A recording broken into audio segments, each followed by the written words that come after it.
Welcome back to another urgent update from U.S. Strategic Insight Channel. The skies over the Middle East are burning once again, but this time it's different.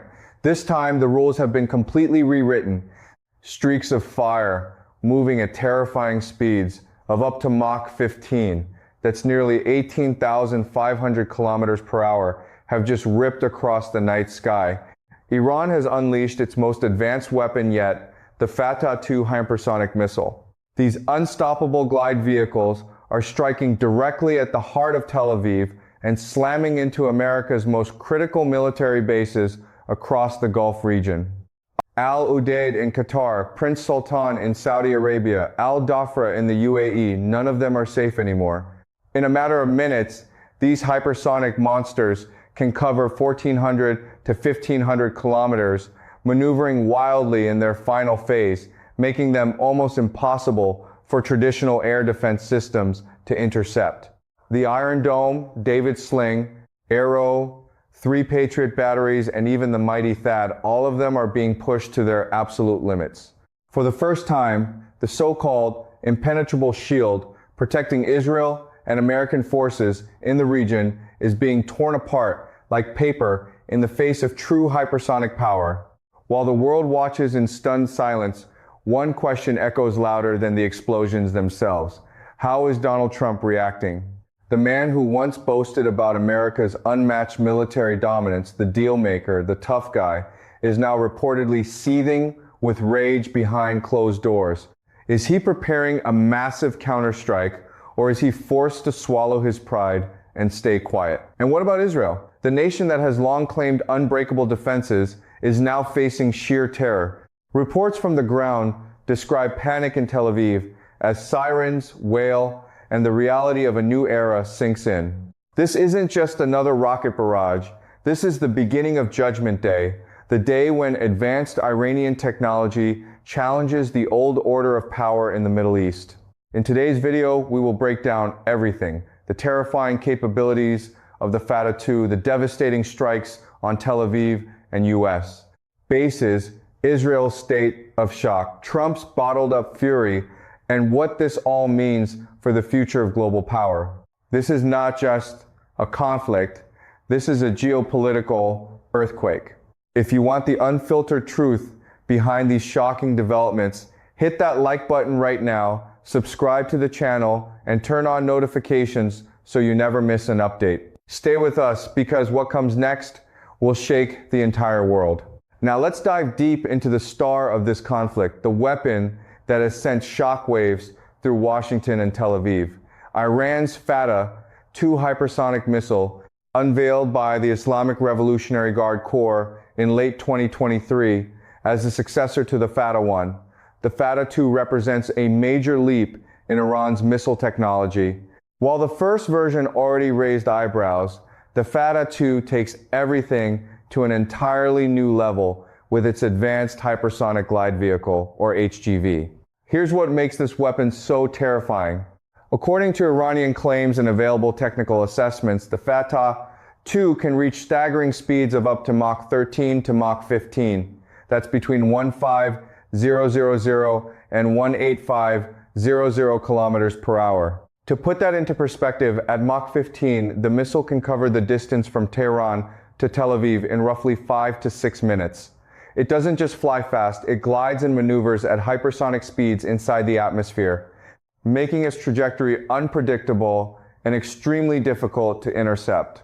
The missile is approximately 12 meters long, weighs around 3,500 to 4,000 kilograms at launch, and carries a warhead payload estimated between 200 and 500 kilograms of high explosives.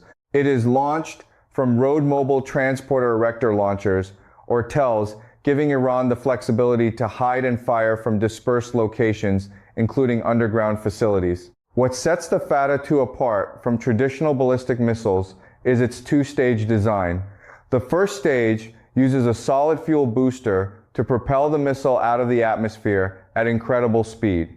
Once the booster separates the second stage, a liquid-fueled hypersonic glide vehicle takes over.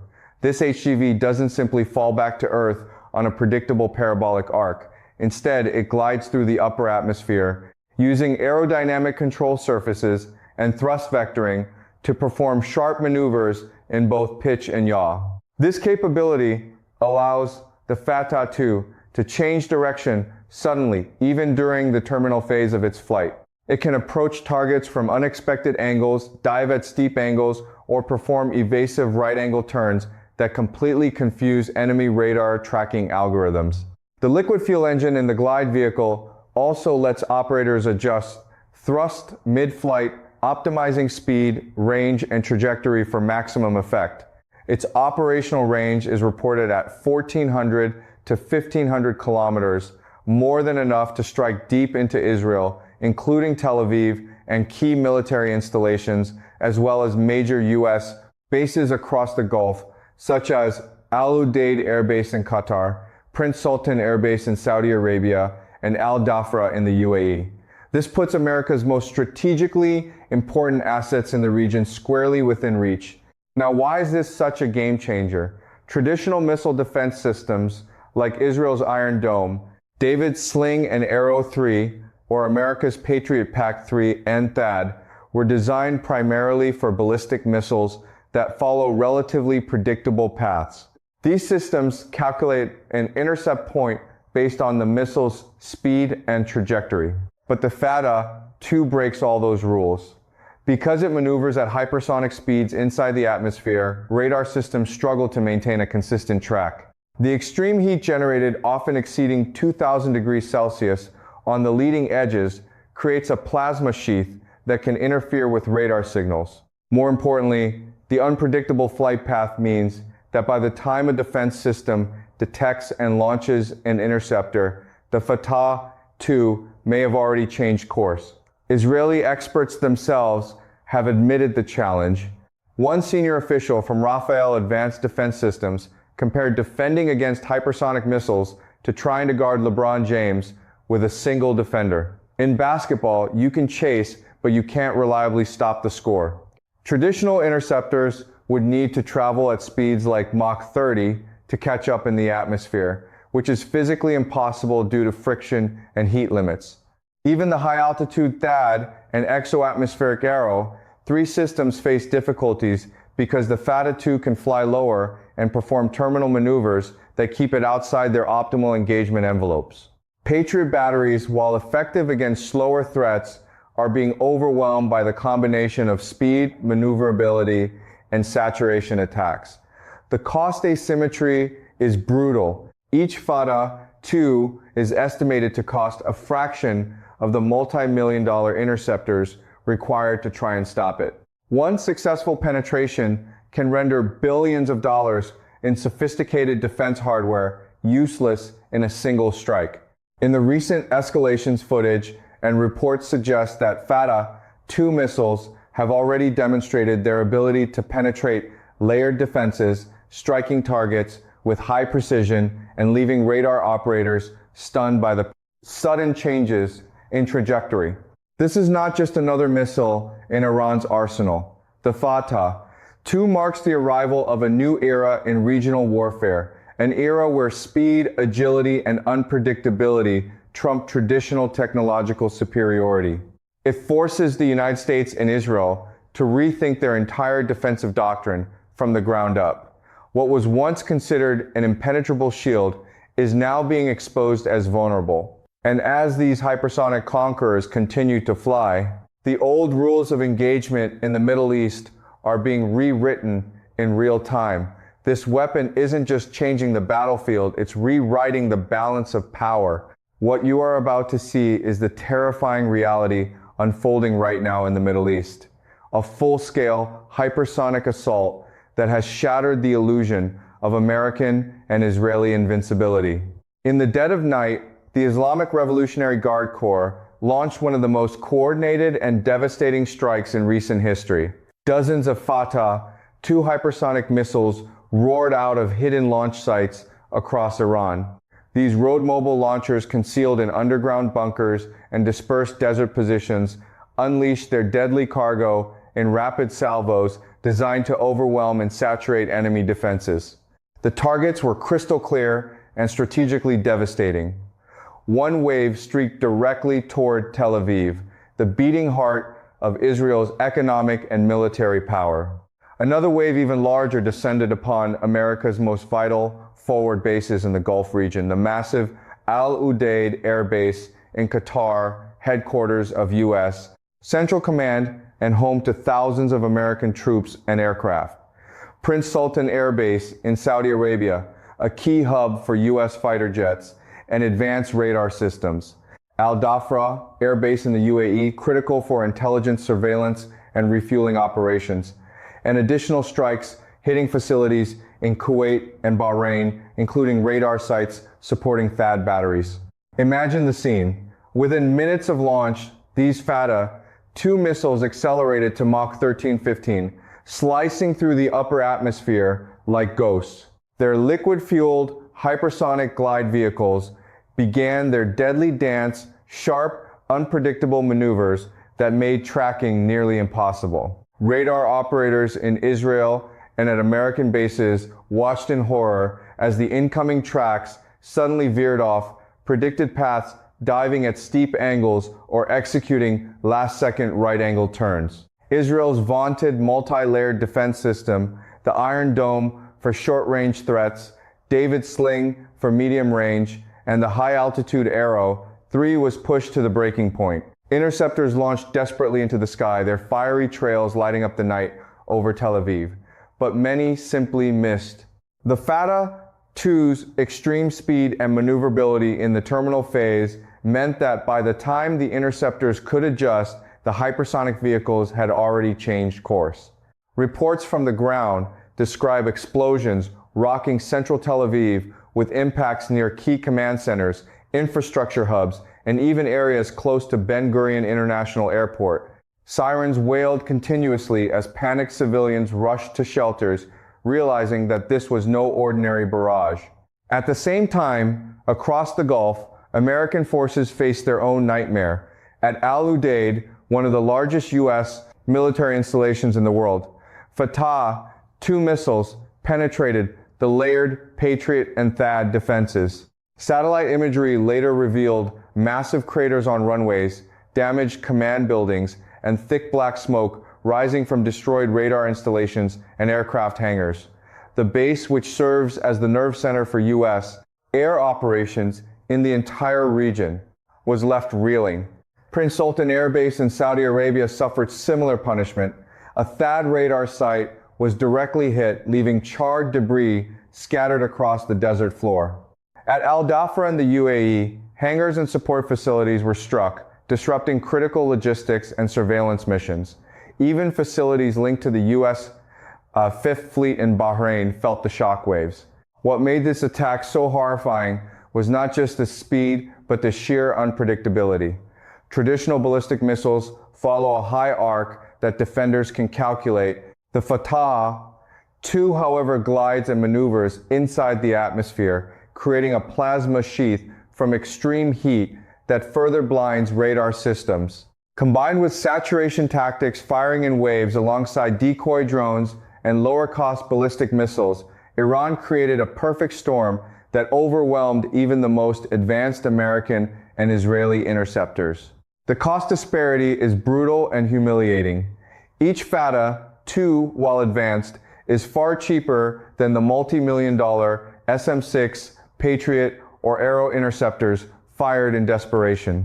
For every successful penetration, billions of dollars in sophisticated Western defense hardware were rendered useless in minutes. Eyewitness accounts and leaked footage paint a picture of chaos. At Tel Aviv, residents described hearing a distinctive hypersonic whoosh, followed by thunderous explosions that shook buildings. In the Gulf bases, American personnel scrambled for cover as alarms blared and secondary explosions lit up the night sky. Runways were cratered, fuel depots damaged, and critical communication nodes knocked offline. This was not a random retaliation. This was a meticulously planned operation demonstrating Iran's growing ability to project power precisely where it hurts most, straight into the heart of Israeli territory and America's strategic forward presence in the Gulf. The old era of unchallenged air superiority and impenetrable shields is collapsing before our eyes. The FATTAH FATTAH-2 has proven that hypersonic weapons can rewrite the battlefield in real time, turning once safe rear areas into frontline targets. As the smoke continues to rise over Tel Aviv and the burning ruins of American bases in the desert, one thing is painfully clear. The balance of terror in the Middle East has shifted dramatically.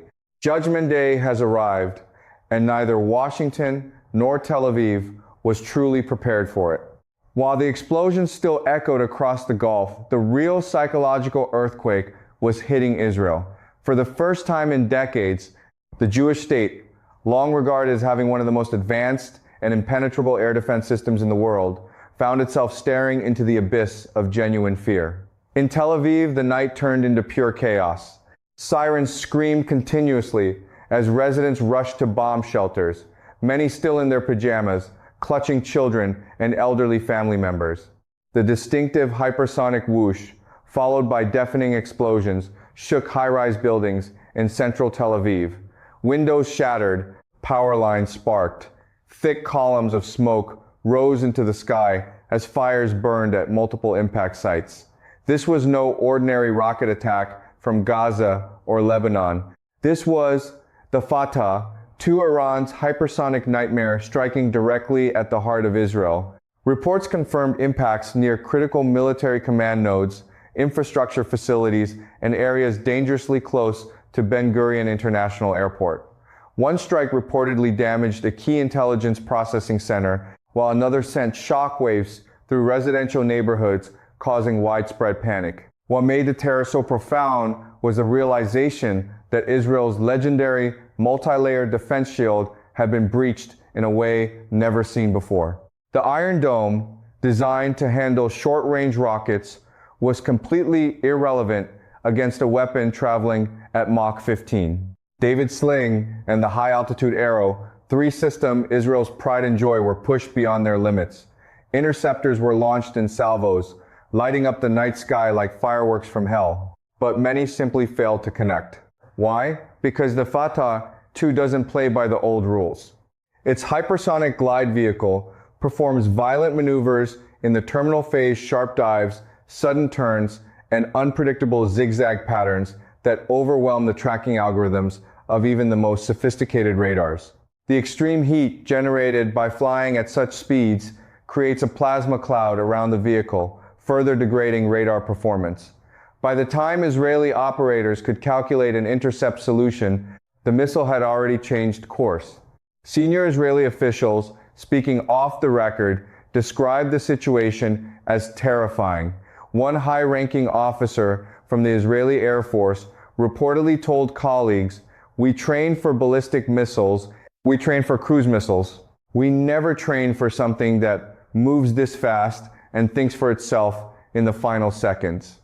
The Arrow 3, designed for exo-atmospheric intercepts, struggled because the FATTAH-2 stayed lower and maneuvered inside the atmosphere, where traditional kinetic kill vehicles lose effectiveness.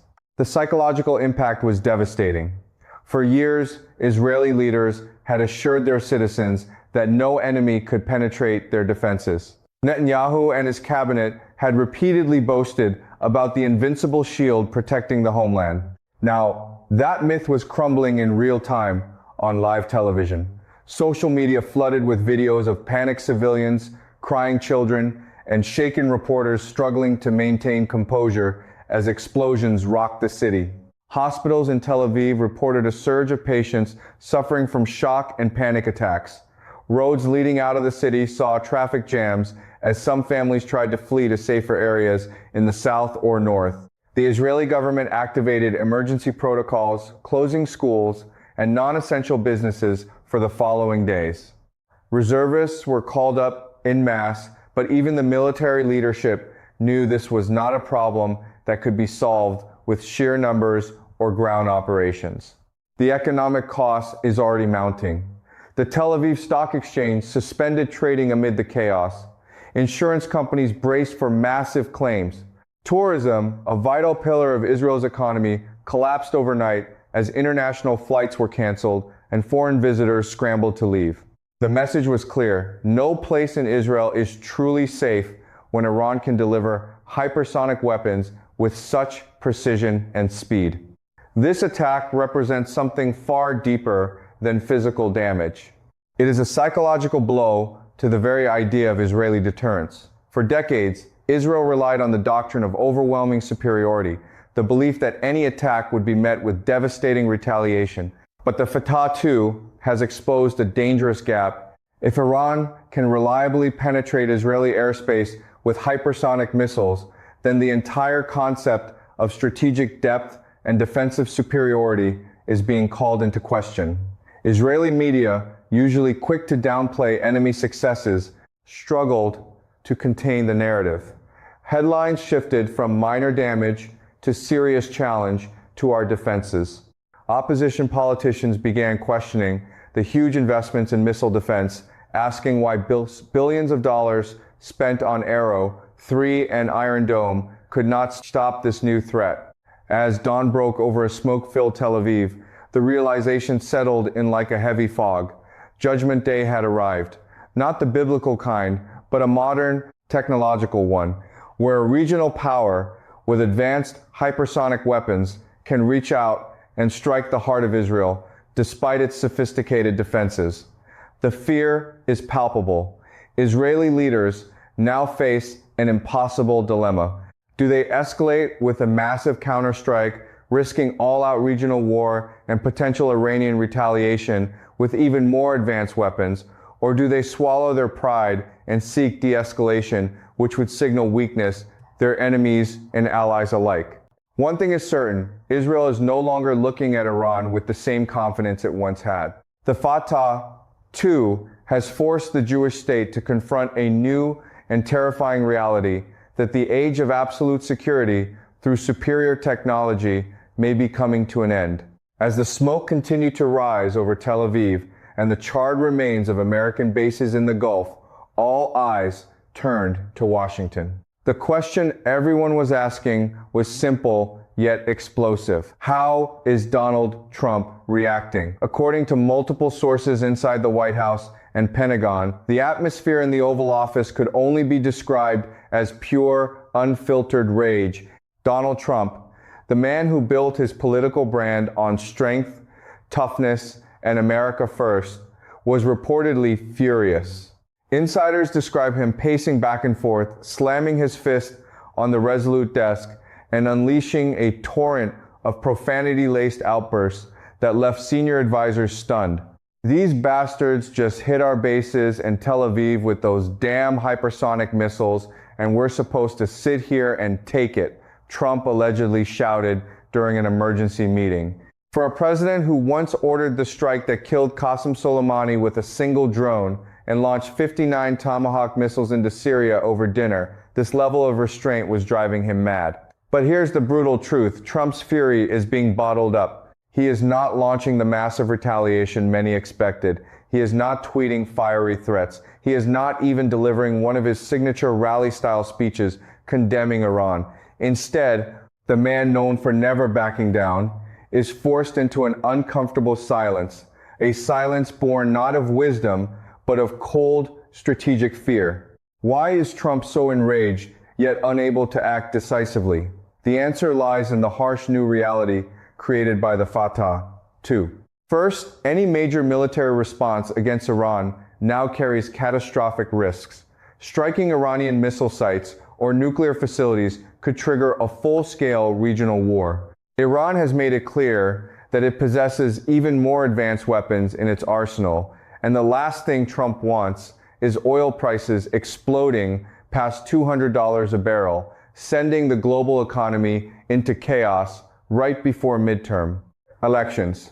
Second, the Pentagon has quietly admitted that America's current missile defense systems are struggling badly against hypersonic threats. Patriot batteries, THAAD, and Aegis destroyers were never designed to reliably stop a maneuvering Mach 15 glide vehicle. Launching a massive counterstrike without guaranteed protection for U.S. forces and allies would be political suicide. Third, Trump understands better than anyone the domestic political cost. His supporters expect him to be the strongman who makes America great again. Watching American bases burn and Israeli cities under attack while the US appears helpless, is deeply damaging to his image as the ultimate deal-maker and tough leader. Inside the Situation Room, heated arguments erupted. The hawks pushed for immediate strikes on Iranian command centers and missile production sites. Trump reportedly listened, then slammed the table and said something to the effect of, "I want to crush them, but I'm not going to start World War III over this." The room fell silent. Instead of direct military action, Trump has turned his anger inward. Reports say he has been berating his national security team, demanding to know why billions of dollars spent on defense failed to protect American troops and allies. He has reportedly lashed out at Gulf Arab leaders for not doing enough to stop Iranian aggression, and even criticized Israeli intelligence for underestimating the FATTAH-2 threat. The contrast with Trump's past actions is striking.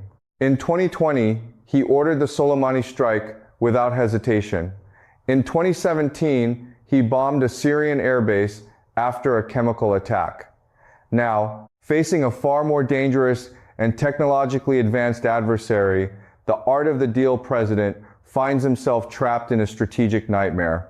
He knows that any reckless escalation could lead to Iranian missiles raining down not just on Tel Aviv, but on critical oil infrastructure across the Gulf American aircraft carriers in the region, and possibly even US bases further afield. The FATTAH-2 has changed the math completely. What was once a game of overwhelming American firepower has become a dangerous game of nuclear-tinged chicken.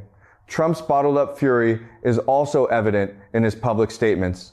His comments have been unusually measured and vague, talking about monitoring the situation and consulting with allies rather than issuing his usual bombastic threats. This restraint is not calmness. It is frustration wrapped in political calculation. Behind the scenes, Trump is said to be obsessed with finding a way to respond without triggering uncontrollable escalation. Some advisors suggest cyber operations or targeted sanctions. Others whisper about covert actions. But everyone in the room knows the hard truth. The era when America could strike with impunity is fading fast. As one senior official reportedly told Trump, "Mr. President, this isn't Syria or even Soleimani anymore. These are hypersonic missiles backed by real strategic depth." Trump's rage is real. His desire for revenge is real. But for now, that rage is being suffocated by cold geopolitical reality. The man who promised to restore American dominance is discovering that the world has changed, and the FATTAH-2 is forcing him to confront limits he never wanted to acknowledge. The bottled-up fury of Donald Trump is not just a personal drama. It is a symptom of a much larger shift, the end of unchallenged American supremacy in the Middle East. And as the president sits in the Oval Office, staring at damage reports and intelligence briefings, one thing is painfully clear this time: the art of the deal may not be enough to save face. As the fires continue to burn at American bases in the Gulf and the sirens slowly fade over Tel Aviv, one question demands an answer. How is Iran able to challenge the combined might of the United States and Israel with such confidence? The answer lies behind the visible battlefield, a steel wall of support that makes Iran far more dangerous than it appears on the surface. This is not a lone rogue state firing missiles in desperation.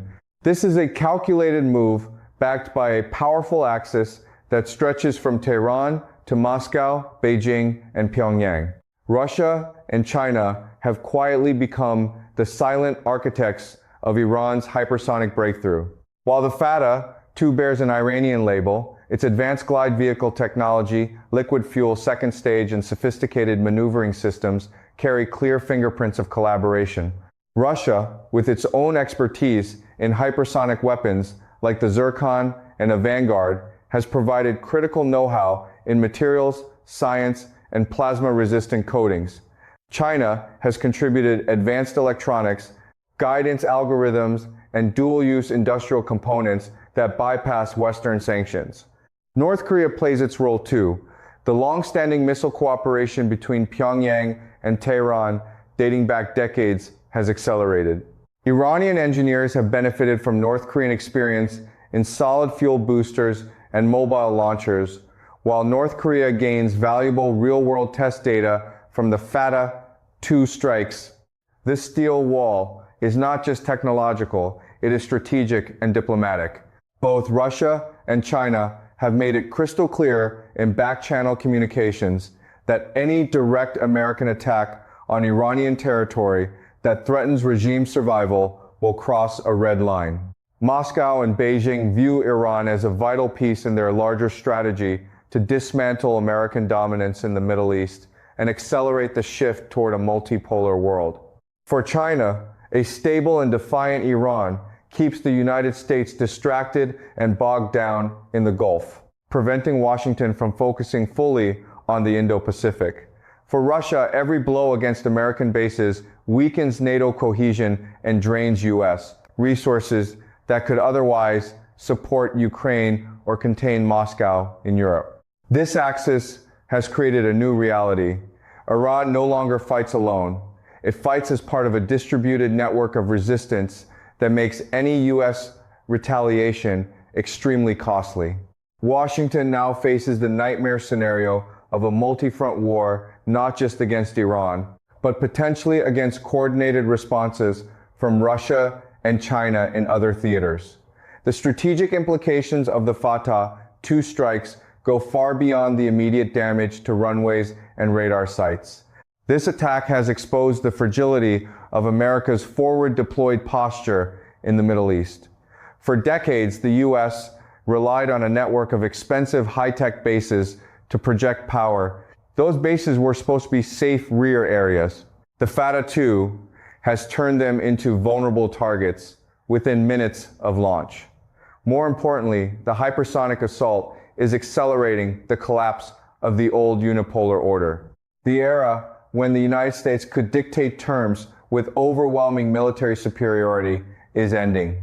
Weapons like the FATTAH-2 represent the rise of asymmetric warfare at its most effective, where a regional power with relatively modest resources can neutralize billions of dollars in Western defense systems through speed, maneuverability, and strategic depth. Israel now faces an existential dilemma. Its doctrine of deterrence, built on the assumption that no enemy could reach its cities with impunity, has been severely damaged. The iron wall of Israeli security is showing dangerous cracks. If Iran can reliably deliver hypersonic strikes, then Israel's margin of safety has shrunk dramatically. Future conflicts may no longer be fought on Israel's terms. For Donald Trump and the United States, the message is even harsher. The FATTAH-2 strikes have forced Washington to confront the limits of its power. America can still destroy targets with precision, but it can no longer guarantee the safety of its forces or allies against determined adversaries armed with next-generation weapons. The era of low-cost, low-risk interventions is over. This conflict is not merely about missiles and bases. It is about the fundamental redistribution of global power. The unipolar moment that began after the Cold War is rapidly fading. In its place, a new multipolar reality is emerging, one where Russia, China, Iran, and North Korea form a loose but effective counterweight to Western dominance. The FATTAH-2 has become a symbol of this shift. It demonstrates that technological superiority is no longer the exclusive domain of the West. Nations once dismissed as rogue states are now capable of developing weapons that can challenge the world's strongest military alliance. As the dust settles over the Middle East, the true significance of these strikes becomes clear. This is not just another round of escalation in a long-running conflict. This is a geopolitical earthquake, one that is reshaping alliances, defense doctrines, and the global balance of power for decades to come. The steel wall behind Iran has held firm. The old rules have been broken, and the world is now watching to see whether Washington will adapt to this new reality or continue to rage against a changing order it can no longer control. The age of unchallenged American supremacy in the Middle East is coming to an end. Judgment Day has arrived not just for Tel Aviv and the Gulf bases, but for the entire post-Cold War order. Before we conclude, let's take a step back and look at history, because to truly understand the seismic impact of the FATTAH-2 strikes, we must compare them with America's previous military adventures in the Middle East. In 2003, the United States invaded Iraq with overwhelming force. Within weeks, Saddam Hussein's regime collapsed. The Iraqi army, once considered one of the largest in the region, was crushed with relative ease. Why? Because Iraq had no advanced hypersonic missiles, no layered air defense capable of challenging American air superiority, and most importantly, no powerful international backers willing to risk direct confrontation with Washington. The same story repeated in Libya in 2011. NATO, led by the United States and supported by European allies, launched a campaign against Muammar Gaddafi. In a matter of months, the Libyan dictator who had ruled for over 4 decades was hunted down and killed. Gaddafi made the fatal mistake of abandoning his nuclear program years earlier in exchange for promises of normalization with the West. Without advanced weapons or strong allies, his regime fell like a house of cards. Even more recently, in January 2020, Donald Trump ordered the daring drone strike that eliminated Iranian General Qasem Soleimani in Baghdad. The operation was swift, precise, and sent a clear message. America could reach anyone, anywhere. Iran responded with a limited missile attack on U.S. bases in Iraq, but those were conventional ballistic missiles, slow enough for American defenses to track and largely ineffective. Now compare those conflicts with what just happened with the FATTAH-2. This time, everything is different. First, the technology gap has narrowed dramatically. The FATTAH-2 doesn't fly on a predictable ballistic arc like the missiles Iran used in 2020. It maneuvers at hypersonic speeds inside the atmosphere, creating plasma sheaths that blind radar systems and performing violent terminal maneuvers that defeat even the most advanced interceptors. Traditional defenses such as Patriot, THAAD Arrow 3, and Iron Dome, which worked effectively against older threats, are now being overwhelmed. Second, Iran is no longer isolated. In the wars against Iraq and Libya, those countries stood alone. Today, Iran fights with the invisible but powerful support of a steel wall, Russia, China, and North Korea. This axis provides not only technology and components, but also strategic deterrence. Any large-scale American attack on Iran now risks triggering responses from Moscow and Beijing in other parts of the world. Third, the cost asymmetry has become brutal. In 2003 and 2011, America could project power at relatively acceptable financial costs. Today, trying to defend against hypersonic salvos forces the US and Israel to fire extremely expensive interceptors, each costing millions of dollars to stop weapons that cost a fraction of that price. One successful FATTAH-2 penetration can render billions of dollars in sophisticated defense systems useless in minutes. Fourth, and perhaps most important, is the psychological and strategic shift. In previous conflicts, the United States and Israel operated with near total impunity. They could strike without fearing serious retaliation against their own homeland or critical bases. The FATTAH-2 has shattered that illusion. For the first time, Tel Aviv itself has come under direct hypersonic threat, and America's largest bases in the Gulf have been turned into vulnerable targets. This is the harsh lesson of 2026. The era when America could topple regimes quickly and cleanly is over. The world has entered a new age of asymmetric warfare, where technological innovation, strategic alliances, and hypersonic weapons allow smaller powers to challenge superpowers without engaging in direct conventional war. Donald Trump is learning this lesson the hard way. The same president who proudly ordered the Soleimani strike now finds himself restrained, unable to respond with the same boldness. His fury is real, but so are the new limits on American power. Israel, too, is confronting a painful truth. The doctrine of deterrence through superiority that served it so well for decades is being challenged. When a regional adversary can strike your capital city with weapons that your most advanced defenses struggle to stop, the entire concept of security must be rewritten. The FATTAH-2 is not merely a missile. It is a historical turning point. It marks the moment when the post-Cold War unipolar moment began to collapse in earnest. It proves that nations willing to invest in breakthrough technologies and build strong alliances can rewrite the rules of engagement even against the world's strongest military. History does not repeat itself exactly, but it does rhyme. In Iraq and Libya, the strong crushed the weak with ease. Today, the so-called weak have developed tools that make the strong hesitate, calculate, and sometimes retreat. Judgment Day is not just about explosions in Tel Aviv or craters at Al Udeid. It is about the painful realization that the old playbook no longer works. And that, perhaps, is the most important lesson of all. Ladies and gentlemen, what we have witnessed in the last few hours is far more than a missile strike. It is the beginning of a new era. The FATTAH-2 hypersonic missile has delivered a clear and brutal message. The age of unchallenged American and Israeli dominance in the Middle East is ending. Speed, maneuverability, and strategic alliances have proven more powerful than traditional billion-dollar defense systems. Judgment Day has arrived not just for Tel Aviv and US bases in the Gulf, but for the old world order itself. The key lesson is unmistakable. In modern warfare, technological superiority alone is no longer enough. Nations that master asymmetric weapons and build strong alliances can challenge even the strongest superpowers.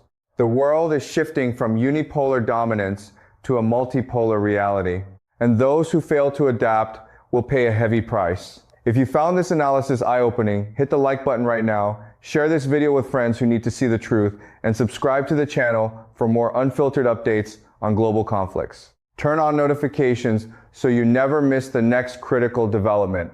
Thank you for watching. Stay vigilant. The game has changed. See you in the next video.